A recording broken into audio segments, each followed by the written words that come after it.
Hello and good day to you. We're going to be making some peanut oil and I'm going to show you how. This is the Family Man Prepper channel and I'm Travis. We're in the barista stand this morning. I've already had my coffee. I'm ready to make some oil for the house. Now, peanut oil sells for about $175 a gallon. That's too expensive for me, so it's much cheaper just to make it at home. And I'm already pouring the peanuts in, but really what you want to do is switch on the machine first. And then that'll start turning. And we'll put those peanuts in.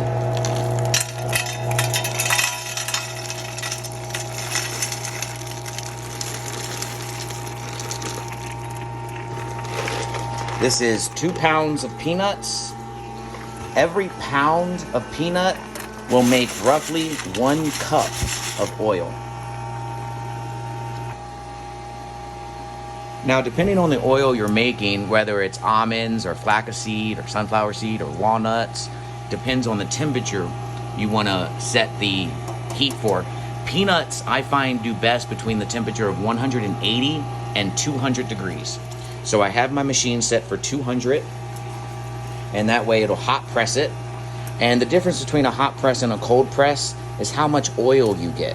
So when you hot press things, it's going to clarify, purify, and give you more oil. But when you cold press it, it leaves a lot more nutrition in whatever it is, and it will give it a longer shelf life as well. So cold pressing will make it last longer, but hot pressing gives you more yield. I'm going for the yield because this will hold, the oil will hold for about 2 years if you hot press it, and about 3 years if you cold press it. But this will be eaten in like a week anyway, so hot press is fine. So what you're seeing here is the runoff of the nut. And nut, actually, peanuts aren't even nuts. They're part of the legume family. They're pretty much a bean. They grow underground, not above ground. So that makes them not a nut. Anyway, this is the skin that's left. It's completely dry and it's crunchy. You can eat this. These are like little peanut butter chips. We give them to the dogs. That's normally who we give these to. And dogs really enjoy it. Sit. Good girl. Oh, it's hot? You don't want it? You want that one? It's hot. She didn't want it. So yeah, it comes out pretty hot, but after it cools down, the dogs love it. So nothing goes to waste in this process. The peanuts become the oil, and the excess becomes dog treats. Aw, you guys are making me look bad. On. So I know prices are changing from area to area, but this thing of peanuts at my local grocer cost $5. It's 2 pounds. So with a $5 purchase of peanut, I can make 1 solid cup of peanut oil. The way I cook, 1 cup of peanut oil will last about 3 weeks. And I use the peanut oil in any way that I would use regular olive oil, whether it's cooking or deep frying or just keeping things from drying out. I will be using the machine to experiment with other types of seeds, but from the research I've done, seed oil is not very healthy for you. Sesame seed and flaxseed and all this oil that comes from seeds can kind of be damaging to your body. So the best oil that I've come across is going to be, well, the best is olive oil, and the second best is peanuts. So peanuts is by far more affordable to press on a regular basis, as well as easy to get. Olives, on the other hand, can be quite the challenge to procure. Now, I have connected with a farmer in California that makes olives, and she's going to be sending me a 20-pound box of olives, and we're going to run them through the machine and make some olive oil for the first time in my life, and I'm going to share that with you. I'm expecting those olives to come in about a week or 2. And it's going to be a different process because with the nuts, it's really easy. They already come shelled and roasted and dried. Oh, that's another thing. Your nuts need to be dried, okay? You really need them to be dry. The drier they are, the more oil is gonna come out of them.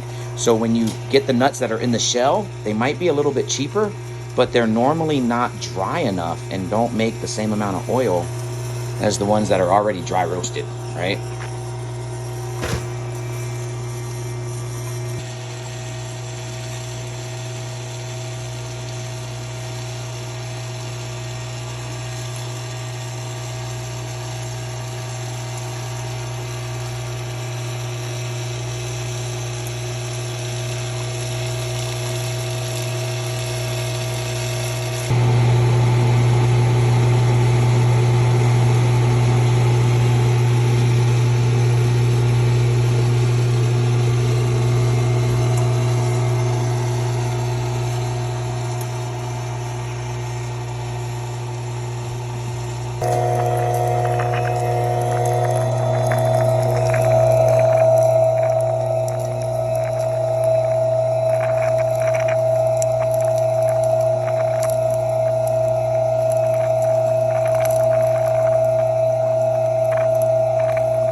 All done. Let's take a look to see what we got.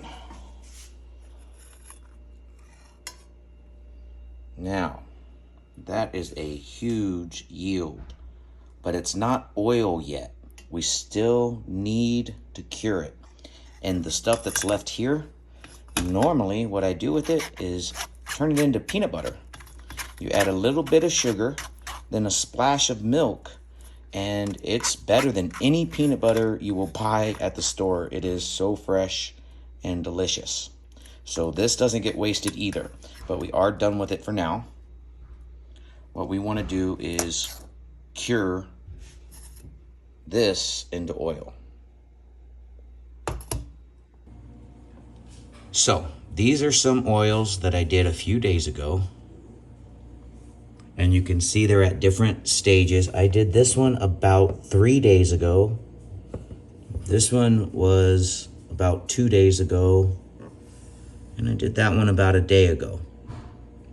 And what you're seeing at the bottom is the peanut settling to the bottom and then the oil coming up. Now, the secret here is letting it sit. If you let it sit for a week, the peanut becomes solid at the bottom of the bottle. So when you pour it out, the oil and the peanut is completely separated. If you wait less than a week, what'll happen is all of this that's settled just mixes right back into the oil and you don't really get oil. Also, if you can wait longer than a week, if you can just let it set for a month, then also what it does is start clarifying itself and becomes crystal clear.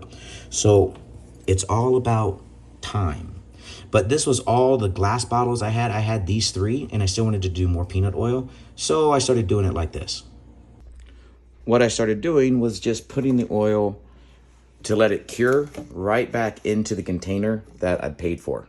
So kind of recycling and repurposing this by pouring it back in. So this is one that I did last night right before bed because it's so quick and easy, guys. It's just kind of like a fun hobby to have.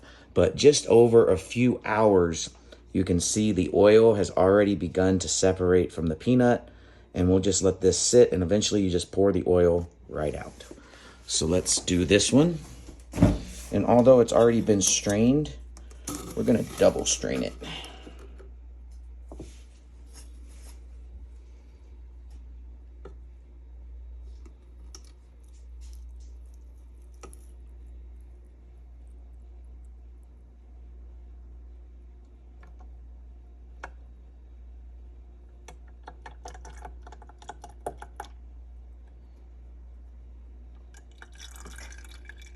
And you can see there's still a lot of peanut butter left at the bottom of that. That can be scraped and put in that peanut butter with a little bit of sugar, a little bit of milk, then hit the blender. Oh, so good. All right, so we'll just let that finish straining off.